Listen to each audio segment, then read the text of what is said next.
সুপ্রিয় দর্শক, আসসালামু আলাইকুম। নিউজ বাংলা 24-এ আপনাদেরকে স্বাগতম। প্রথমেই জানিয়ে দিচ্ছি সংবাদ শিরোনাম। মৌলভীবাজারে প্রতিষ্ঠানের ভেতরে ব্যবসায়ীকে কুপিয়ে হত্যা। নাটোরে প্রাইভেট কার থামিয়ে চালককে গলা কেটে হত্যা। মুঠোফোনে অস্ত্রধারীর ভিডিও করেছিলেন সাংবাদিক আসাদুজ্জামান, পরে তাকেই হত্যা করা হয়। হাসিনা পরবর্তী বাংলাদেশের বড় পরীক্ষা হবে আগামী নির্বাচন, যা বললেন দক্ষিণ এশিয়া বিষয়ক বিশ্লেষক মাইকেল কুগেলম্যান। সরকার ন্যূনতম সংস্কারের প্রত্যাশাও পূরণ করতে ব্যর্থ হয়েছে, মন্তব্য মামুনুল হকের। এতক্ষণ শুনছিলেন সংবাদ শিরোনাম। পুরো খবর পেতে ভিডিওটি শেষ পর্যন্ত দেখুন। সর্বশেষ খবর পেতে চ্যানেলটি সাবস্ক্রাইব করুন। এবার বিস্তারিত। মৌলভীবাজার শহরে এক ব্যবসায়ীকে তার প্রতিষ্ঠানের ভেতরে ধারালো অস্ত্রের আঘাতে হত্যা করেছে দুর্বৃত্তরা। গতকাল বৃহস্পতিবার সন্ধ্যার পর শহরের শমশেরনগর রোডে এ ঘটনা ঘটে। নিহত মোহাম্মদ শাহ ফজলুর রহমান রুবেল কুলাউড়া উপজেলার গোবিন্দপুর গ্রামের বাসিন্দা। শমশেরনগর রোডে সদাইপতি এফ রহমান ট্রেডিংস নামে তার একটি দোকান রয়েছে। শমশেরনগর রোডের ব্যবসায়ী মতিন বক্সসহ স্থানীয়রা জানান, বৃহস্পতিবার সন্ধ্যার পর নিজ ব্যবসা প্রতিষ্ঠানে ছিলেন রুবেল। এ সময় দুর্বৃত্তরা তাকে ধারালো অস্ত্র দিয়ে উপঝুপড়ি আঘাত করে পালিয়ে যায়। পরে চিৎকার শুনে স্থানীয় সিএনজি চালিত অটোরিকশা চালকরা তাকে উদ্ধার করে মৌলভীবাজার সদর হাসপাতালে নিয়ে গেলে কর্তব্যরত চিকিৎসক তাকে সিলেট এমএজি ওসমানী হাসপাতালে পাঠান। রাতে সেখানেই তার মৃত্যু হয়। মৌলভীবাজার সদর হাসপাতালের আবাসিক medical officer doctor Ahmed Faisal Zaman জানান, ধারালো অস্ত্রের আঘাত নিয়ে তিনি হাসপাতালে আসেন। সে সময় তার অবস্থা ছিল আশঙ্কাজনক। পরে তাকে এমএজি ওসমানী হাসপাতালে পাঠানো হয়। নিহত রুবেলের মরদেহ পোস্টমর্টম এখনও হয়নি। পোস্টমর্টম হলে বিস্তারিত জানা যাবে বলেও জানান তিনি। নিহতের শ্যালক ইমন তরফদার বলেন, হয়তো কারো সঙ্গে তার পূর্বশত্রুতা ছিল, সেই জেরে হত্যা করা হয়েছে বলে আশঙ্কা করছি। সিলেটে মরদেহের ময়নাতদন্তের প্রস্তুতি চলছে। এই হত্যাকাণ্ডের ঘটনায় তীব্র নিন্দা ও প্রতিবাদ জানিয়েছেন স্থানীয় ব্যবসায়ীরা। মৌলভীবাজার সদর থানার ভারপ্রাপ্ত কর্মকর্তা ওসি গাজী মাহবুবুর রহমান বলেছেন, তদন্তের কাজ চলছে, এর বেশি কিছু বলা যাচ্ছে না। নাটোরের লালপুরে সাইদপুর রহমান নামে এক প্রাইভেট কার চালককে গলা কেটে হত্যা করেছেন দুর্বৃত্তরা। বৃহস্পতিবার ৭ আগস্ট রাত 10:15টার দিকে উপজেলার গোলামপুরে এ ঘটনা ঘটে। নিহত সাইদুর কুষ্টিয়ার ডেমারার উপজেলার বামনপাড়া গ্রামের মৃত আলতাফ হোসেনের ছেলে। এ ঘটনায় নিহত সাইদুর রহমানের ভাই বাদী হয়ে অজ্ঞাতনামা ব্যক্তিদের অভিযুক্ত করে লালপুর থানায় একটি হত্যা মামলা করেছেন। তবে এই হত্যাকাণ্ডে কারা জড়িত পুলিশ তা উদ্ধার করতে পারলেও অভিযুক্ত ব্যক্তির ১৬৪ ধারায় আদালতের স্বীকারোক্তি দেওয়ার পর বিস্তারিত জানাবেন বলে জানিয়েছেন নাটোরের পুলিশ সুপার। স্থানীয় সূত্রে জানা যায়, কুষ্টিয়া থেকে গোপালপুর রেলগেটের দিকে যাওয়ার পথে North Bengal super mills high স্কুলের সামনে সাইদুরের গলায় ছুরি দিয়ে আঘাত করে দুর্বৃত্তরা। পরে প্রাইভেট কার থেকে বের হয়ে জনসমাগম এলাকায় আসার চেষ্টা করেন তিনি, কিন্তু গাড়ি থেকে নামার পরই তার মৃত্যু হয়। পরে রাস্তার পাশে রক্তাক্ত মরদেহ দেখতে পেয়ে স্থানীয়রা পুলিশকে খবর দেয়। লালপুর থানার ভারপ্রাপ্ত কর্মকর্তা ওসি মমিনুল হক বলেন, গাড়ির ভেতর থেকে একটি ছুরি উদ্ধার করা হয়েছে। এছাড়াও গাড়ির কাগজপত্র যাচাই করে নিহতের পরিচয় শনাক্ত করা হয়। পুলিশ হত্যাকাণ্ডের পরপরই বিভিন্ন স্থানে অভিযান চালায় এবং গোপালপুর বাজার এলাকা থেকে গাড়ির একজন যাত্রীকে আটক করে। তাকে হত্যাকাণ্ডের বিষয়ে জিজ্ঞাসাবাদ করা হচ্ছে। নাটোরের অতিরিক্ত পুলিশ সুপার প্রশাসন ও অর্থ মোহাম্মদ ইফতেখায়ের আলম বলেন, প্রাথমিকভাবে ধারণা করা হচ্ছে তাকে ছুরি আঘাত করে হত্যা করা হয়েছে। তিনি গাড়ি থেকে নেমে প্রাণ বাঁচানোর চেষ্টা করেছিলেন, তবে অতিরিক্ত রক্তক্ষরণে ঘটনাস্থলেই মৃত্যু হয় তার। তিনি আরও বলেন, প্রাইভেট কারটি কুষ্টিয়া থেকে ছেড়ে এসেছিল বলে প্রাথমিকভাবে তথ্য পাওয়া গেছে। সন্দেহভাজন এক ব্যক্তিকে পুলিশ হেফাজতে নেওয়া হয়েছে। পুলিশ সুপার আমজাদ হোসেন বলেন, আটককৃত ব্যক্তিরা স্বীকারোক্তি অনুযায়ী হত্যাকাণ্ডের রহস্য এবং কারা জড়িত ছিল সেই বিষয়ে আমরা জানতে পেরেছি। তার দেওয়া তথ্য যাচাই বাছাই করে দেখা হচ্ছে। আমরা তাকে দিয়ে আদালতে ১৬৪ ধারায় জবানবন্দি গ্রহণের চেষ্টা করছি। এরপর আমরা বিস্তারিত জানাতে পারব। গাজীপুরে চিহ্নিত সন্ত্রাসী ও ছিনতাইকারী দলের সদস্যরা সাংবাদিক আসাদুজ্জামানকে কুপিয়ে হত্যা করেছে। তারা দেশীয় অস্ত্র নিয়ে এক ব্যক্তিকে ধাওয়া করছিল। সাংবাদিক আসাদুজ্জামান সেই দৃশ্য মুঠোফোনে ভিডিও করছিলেন।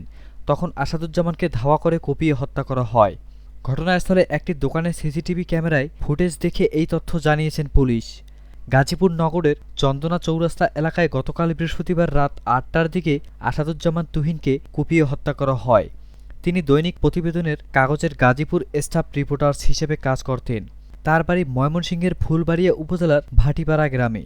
ওই হত্যাকাণ্ডের সম্পর্কে গাজীপুর মহানগর পুলিশের উপকমিশনার রবিউল হাসান বলেন, সাংবাদিক আসাদুজ্জামানকে কুপিয়ে হত্যার আগ মুহূর্তের কিছু দৃশ্য সিসিটিভি ক্যামেরার ফুটেজে পাওয়া গেছে। এতে দেখা যায় চিহ্নিত সন্ত্রাসী ও ছিনতাইকারী দলের সদস্যরা ধারালো দেশীয় অস্ত্র নিয়ে এক ব্যক্তিকে ধাওয়া করে। পেছন থেকে সেই দৃশ্যর ভিডিও করছিলেন আসাদুজ্জামান। প্রাথমিকভাবে ধারণা করা হচ্ছে এই দৃশ্যর ভিডিও করায় তাকে কুপিয়ে হত্যা করা হয়েছে। ওই ভিডিওতে দেখা যায় ঘটনাস্থলে চন্দনা চৌরাস্তা মসজিদ মার্কেটের পশ্চিম পাশে গতকাল সন্ধ্যা ৬টা ৫৮ কালো রঙের জামা পরা এক নারী হেঁটে যাচ্ছেন। পেছন দিক থেকে নীল রঙের জামা পরা এক ব্যক্তি ওই নারীকে পেছন দিক থেকে টেনে ধরেন। নারী জোর করে চলে যেতে চাইলে তার সামনে গিয়ে গতিরোধ করে ওই ব্যক্তি। এক পর্যায়ে ওই ব্যক্তি নারীকে চড়থাপ্পড় মারেন। ঠিক এমন সময় পাশ থেকে ধারালো অস্ত্র হাতে কয়েক যুবক ওই ব্যক্তিকে কোপানোর চেষ্টা করেন। নীল শার্ট পরা ওই ব্যক্তি দৌড়ে পালিয়ে যান। ঘটনার কিছু সময় আগে চন্দনা চৌরাস্তা এলাকায় একটি দোকানে বসেছিলেন সাংবাদিক আসাদুজ্জামান ও তার সহকর্মী শামীম হোসেন। ওই ঘটনা সম্পর্কে সাংবাদিক শামীম হোসেন বলেন, চন্দনা চৌরাস্তা এলাকায় আমরা দুইজন একদিক থেকে অন্য পাশে হেঁটে যাচ্ছিলাম। ঠিক এমন সময় একজন নারী ও পুরুষ আমাদের পাশ কাটিয়ে চলে যান। এ সময় কয়েকজন লোক দেশীয় ধারালো অস্ত্র নিয়ে বলতে থাকে, এই পাইছি, তোরা আয়। ওই ব্যক্তি দৌড়ে পালানোর চেষ্টা করেন। তখন তারা ধারালো অস্ত্র নিয়ে তাকে ধাওয়া করেন। তখন তুহিন সাংবাদিক আসাদুজ্জামান তুহিন মুঠোফোন বের করে তাদের পেছনে দৌড়ে দেন। পরে আমি তুহিনকে খুঁজতে এগিয়ে যাই। অস্ত্রধারী ব্যক্তিরা হঠাৎ থেমে গিয়ে পেছনে তাকায়। তুহিন তখন দৌড়ে চায়ের দোকানে ঢুকে যায়। ঠিক ওই মুহূর্তে ওরাও চায়ের দোকানে ঢুকে ওকে কুপিয়ে হত্যা করে পালিয়ে যায়। আমি চৌরাস্তা এলাকায় পুলিশের গাড়ি খুঁজতে থাকি। কোনো গাড়ি দেখতে না পেয়ে বাসন থানার ওসিকে ফোন করি। কিছু সময় পর পুলিশ আসে। সিসিটিভি ফুটেজে নারীর সঙ্গে যে ব্যক্তির ধস্তাধস্তি হয়েছিল পরে তিনি পালিয়ে যান। ওই ব্যক্তি আহত হয়ে হাসপাতালে ভর্তি আছেন। তার নাম বাদশা মিয়া। তিনি বলেন, ওই মেয়েসহ একটি টিম আছে, ওরা আমার কাছ থেকে টাকা নিয়ে গেছে। পুলিশ সূত্রে জানা গেছে গাজীপুর নগরের বাসন, ভোগড়া ও চান্দনা চৌরাস্তা এলাকায় একটি চক্র আছে যারা ছিনতাইয়ের সঙ্গে জড়িত। সিসিটিভির ভিডিওতে যাদের দেখা গেছে তারা সবাই ছিনতাইকারী দলের সদস্য। তাদের বিরুদ্ধে বিভিন্ন থানায় একাধিক মামলা রয়েছে। ভিডিওতে যেই নারীকে দেখা গেছে তিনিও ওই চক্রের সদস্য হতে পারেন। চান্দনা চৌরাস্তা এলাকায় বিভিন্ন ধরনের ফাঁদ পেতে ওই চক্র ছিনতাই করে থাকে।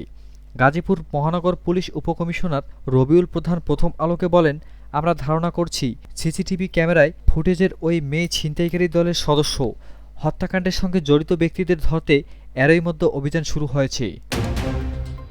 অন্তর্বর্তী সরকার আগামী বছরের ফেব্রুয়ারিতে জাতীয় নির্বাচন অনুষ্ঠানের ঘোষণা দিয়েছেন।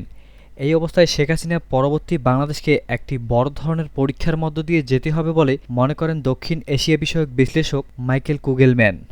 দক্ষিণ এশিয়া বিষয়ক বিশ্লেষক মাইকেল কুগেলম্যান মার্কিন সাময়িকী ফরেন পলিসির সাউথ এশিয়ার ব্রিফে লিখেছেন, বাংলাদেশ দীর্ঘদিন অবাধ ও সুষ্ঠু নির্বাচন থেকে বঞ্চিত হয়েছে। আর আগামী বছরের নির্বাচন হবে হাসিনা পরবর্তী বাংলাদেশের জন্য একটি বড় পরীক্ষা। গত মঙ্গলবার ৫ আগস্ট প্রধান উপদেষ্টা অধ্যাপক মোহাম্মদ ইউনূস ঘোষণা করেন, আগামী বছরের ফেব্রুয়ারিতে পবিত্র রমজানের আগে দেশে জাতীয় নির্বাচন অনুষ্ঠিত হবে। পরের দিন প্রধান উপদেষ্টার কার্যালয় থেকে নির্বাচন কমিশনের পাঠানো এক চিঠিতে ২০২৬ সালের ফেব্রুয়ারিতে রোজার আগে জাতীয় সংসদ নির্বাচনের সব প্রস্তুতি সম্পূর্ণ করতে অনুরোধ জানানো হয়। এই চিঠির মাধ্যমে নির্বাচন আয়োজনের জন্য কমিশনের প্রতি সরকারের অনুরোধের আনুষ্ঠানিকতা সম্পূর্ণ হয়। নির্বাচন কমিশনের জ্যেষ্ঠ সচিব আক্তার আহমেদের কাছে পাঠানো চিঠিতে প্রধান উপদেষ্টার মুখ্য সচিব এম সিরাজ উদ্দিন মিত্রা নির্ধারিত সময়ের মধ্যে প্রকাশিত মানবসম্পন্ন একটি অবাধ, সুষ্ঠু, শান্তিপূর্ণ ও উৎসবমুখর জাতীয় নির্বাচন আয়োজনের প্রয়োজনীয় সব ব্যবস্থা নিতে অনুরোধ জানান।